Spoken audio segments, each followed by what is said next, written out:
Hey y'all, welcome back again to our channel. I'm your host Elomo, and if you're seeing my face for the first time, hi, I'm called Elomo, and hope you subscribe. You're going to love it here. This is a one-stop channel. We have everything beautiful that you want, so make sure you subscribe before even watching the rest of the video. Okay, so in today's video we're going to be talking about 10 top skills that I think you have to develop as a single person before entering marriage. Now, if you have no intentions of getting married, probably or maybe, but they are life relational skills. You need them irrespective of you getting married or not. Whatever the case, you need to develop these skills for your own good, right? So yeah, that's what we're going to be talking about in today's video, and without wasting much of your time, let's get right into the video.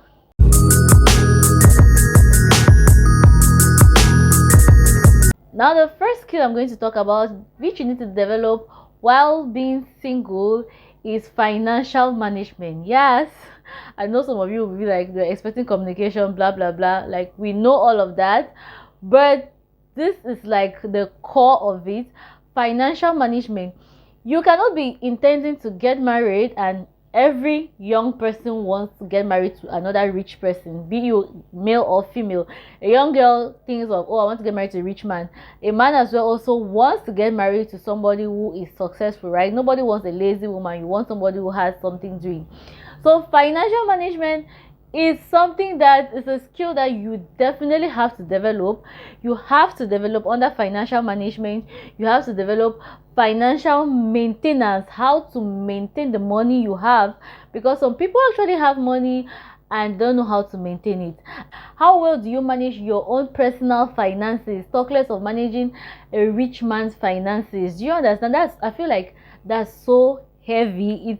If you actually look at it into what you're actually praying and wishing for, it's so heavy. Managing someone else's huge sum of money is a big responsibility on your shoulder. There's some people who money scares them, as in by the time they get 500k, they're scared. 500 million, they are scared. Like, they get frightened of huge amount of money, so they don't even know what to say. They don't know how to go about it. They don't know how to handle it. They don't even know what, like, when you're discussing with them about anything about investment or how to recreate money, because money costs money, money brings money, they have nothing to say because they did not develop that aspect of them while they were single. They were busy focusing on other things and forgetting that finances play a very huge role in your marital life, your marital destiny, whatever the case. You need to develop these particular skills. Even if you don't want to get married, bro, sis, learn finances, as in develop yourself on how to make money, how to maintain that money which you've made, and how to make more money from that money, like how to invest, how to recreate wealth and all that stuff. There are so many books you can read on wealth, on finances, on all that stuff. There are so many books, like, invest in them. They are going to help you. Make efforts. Look around in your community, your society, like what is lacking, what can you do here, how can you make money, how can you generate money. When you're single is the highest time you can actually monitor yourself, to know yourself, or to study yourself, to know how well you manage finances.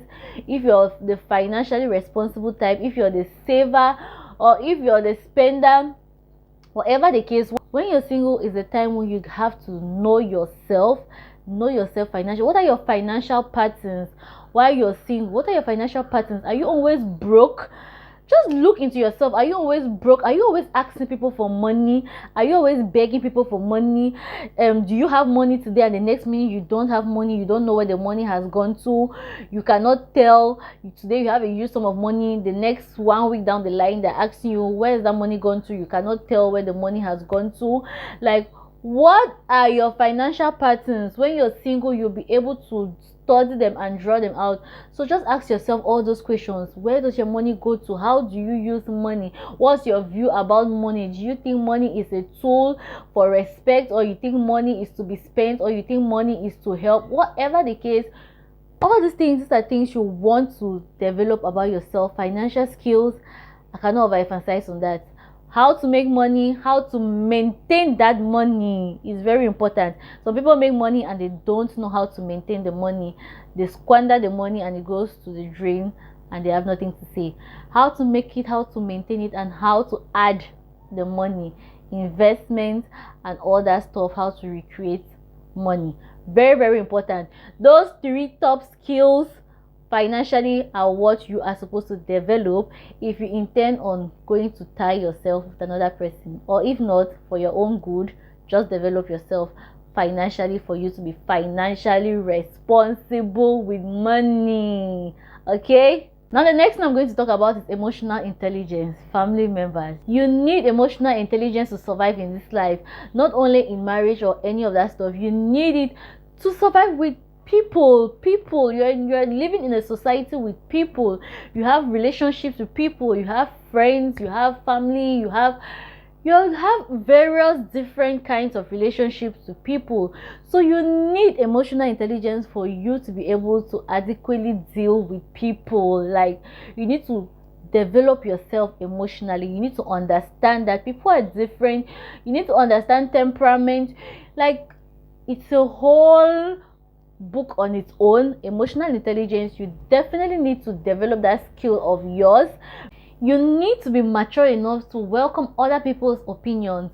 Like, how do you take other people's opinion? You need to understand perspective. Like, how do you react when somebody wants to give an opinion which is contrary to yours, or somebody looks at certain things from a different light which you're not seeing? You need to be able to understand all of that we are all different. We see things from different angles, and everybody might be right, might be wrong, from depending on their own angle which they are seeing the stuff from.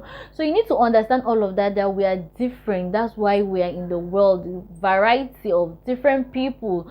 So you need to understand and be able to work with all the differences, as in everybody's differences. You just need that emotional intelligence. You have to know when to talk, when not to talk, when to apologize, when not to apologize, how to be cautious with people, how courtesy, how to react when you're with people, how to be ethical with people. Like, all those things fall under emotional intelligence. You definitely need emotional intelligence for your own good and sanity, so that people don't say, oh, this person is this person has attitude problem, this person has this person has this person has that. Although people must talk, or people will still talk, but you just need to develop these skills so that it will better help you interact with the society. And eventually, if you get married, definitely emotional intelligence, you need lots of it to deal with your spouse, because that's the one person who is going to annoy you the most and is going to make you happy the most. Now, the next skill you want to develop while you're single is to be attuned with God's voice. Yes, family members, this cannot be overemphasized. You cannot say, oh, I'm going to hear God when I get married in my marital home. Like, while you're single, every decision you make, you should make sure that it is in correspondence with God's voice, as in you're sure that you heard God right, and God has told you to do this, or He has confirmed for you to do this. Like, you need to be hearing God's voice while you're single. It does not just come automatic that you say, oh, when I get married, I'm going to start hearing God's voice, or any of that sort. You need to make it a habit that every decision you make, you have to ask God's opinion. You have to seek His advice, no matter how small it is, like down to the tiniest details of your life. You need to, so that it should not be that, oh, is it about the time when you're about getting married, that's when you want to hear from God for the first time, like on who to marry. That decision is just too big for you to risk like that. Choosing who to marry, you cannot hear God for the first time on choosing who to marry, because that's something very fundamental about your life. Like, a life partner is something so serious that you cannot risk it to hearing God the first time, because you are not sure if you are hearing right. You don't know the pattern. You don't know how He talks to you. You're not sure if you're even hearing right. That's the first thing. So you want to make sure that before you even get to that point of choosing who to marry, or before getting into marriage and all what comes to marriage, you are sure that you know how God talks to you. You are sure that you and God have a relationship. Like, you know where you stand spiritually. Like, you are not shaking when it comes to spiritual matters, your feet are on the ground, because it's definitely going to save you a whole lot. Trust me, I cannot even overemphasize on that, because I'm definitely going to do another video talking about my own experience about that. But definitely, while you're single, you want to make sure that you are hearing God right. You are sure your spiritual walk with God, your spiritual journey, your relationship with God, there is nothing hindering it, there is nothing shaking it. The two of you are like this, 5 and 6. Now the next skill you're going to develop is patience. Family members, you cannot do this singlehood without patience. As in, you can't, as in, you can never make it. So you can never make it. You can never make it. You definitely need lots of patience. Family members, like, I cannot overemphasize this. Patience is what is going to save you from a whole. If you're in a rush, then this singlehood journey is not for you. Sis, bro, just step aside. You definitely need lots of patience. You need to develop that skill on being patient, because if you're not patient, family members, you're going to make lots of wrong decisions, wrong choices, that down the line you'll be asking yourself, like, how did I get here? Why did I choose this? What is this? Elomo, how did you put yourself here? Those are the kind of questions you're going to be asking yourself. Why? Because of lack of patience. Because when you're impatient, you accept even counterfeit. Like, the counterfeit looks like original, right? So you accept it thinking that it's the original because you're impatient. But if you're very patient, you'll be able to differentiate the counterfeit from the original, you understand? Because you're not in a rush to anything. You'll be able to determine that, okay, no, this is a counterfeit, this is an original copy. So you definitely need patience in the streets of singlehood. People will tease you, so you need patience to be able to discern that this is the one, this is wrong, this is right, this one looks like. You need a spirit of discernment. That's why I said you cannot do this singlehood without God. You cannot even do it without the Spirit of God. You cannot do it without the Holy Spirit, because the Holy Spirit is the one who is going to give you that spirit of discernment. You'll be able to discern that, oh my God, this one, this is no, this one, this is, like, the signs are going to be there. The signs are always there.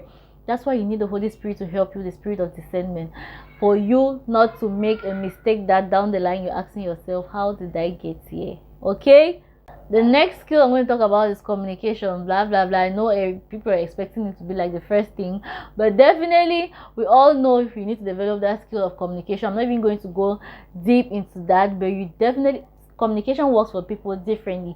You just need to know what works for you and what works for the other person you're with, right? People communicate differently. People, you just need to know how they like to communicate, when they like to communicate, and that's it for you and the person. That is as easy as that. Now the next skill you're going to develop is compromise. You need compromise.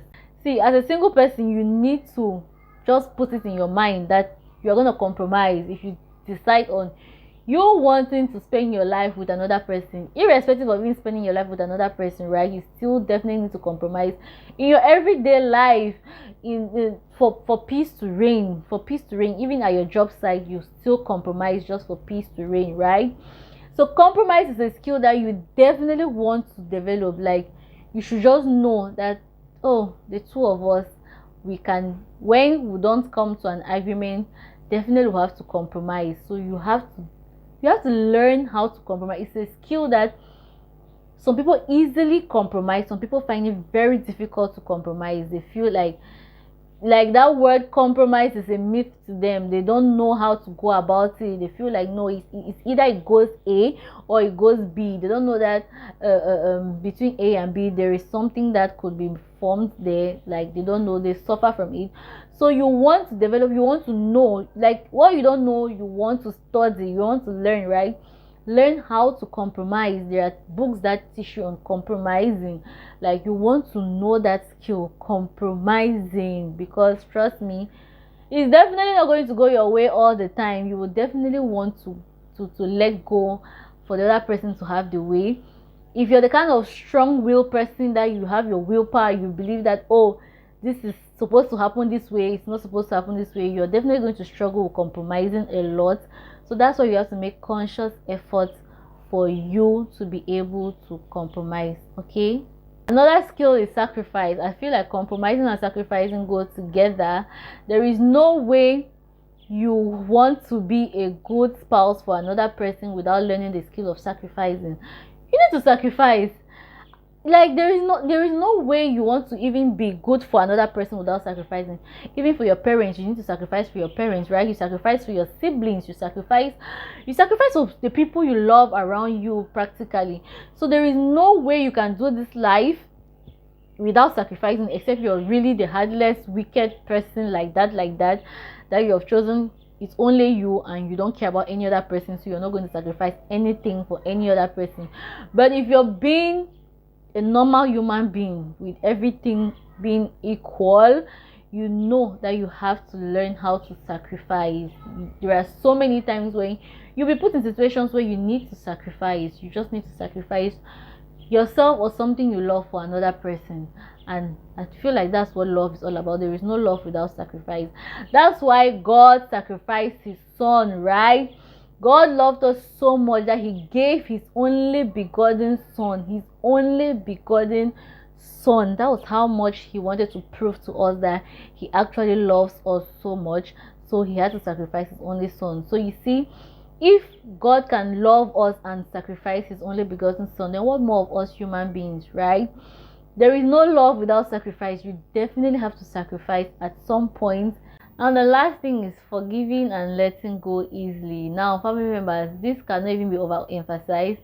Outside you being with a spouse or any of that sort, you need this life skill to survive. Like, you need to forgive other people. Like, if you struggle with forgiveness, then there are lots of things in this life that you're going to struggle with. You're going to struggle dealing with people, and you must deal with people in this life, right? You're not an island. Like, you need people to survive in this life, and people are going to offend you. That's the case. People are going to offend you. So the earlier you understand that, you just have to take it out of your mind, forgive them, and move on like nothing ever happened. Then, for your own good, for your own sanity, the earlier the better, right? People are going to offend you, so you want to develop that skill of forgiveness. That people will struggle with forgiving. A lot of people struggle with forgiving. They are unable to let go of that situation, right? They struggle with accepting that, oh, I am forgiving this person and we are good, right? They struggle a lot.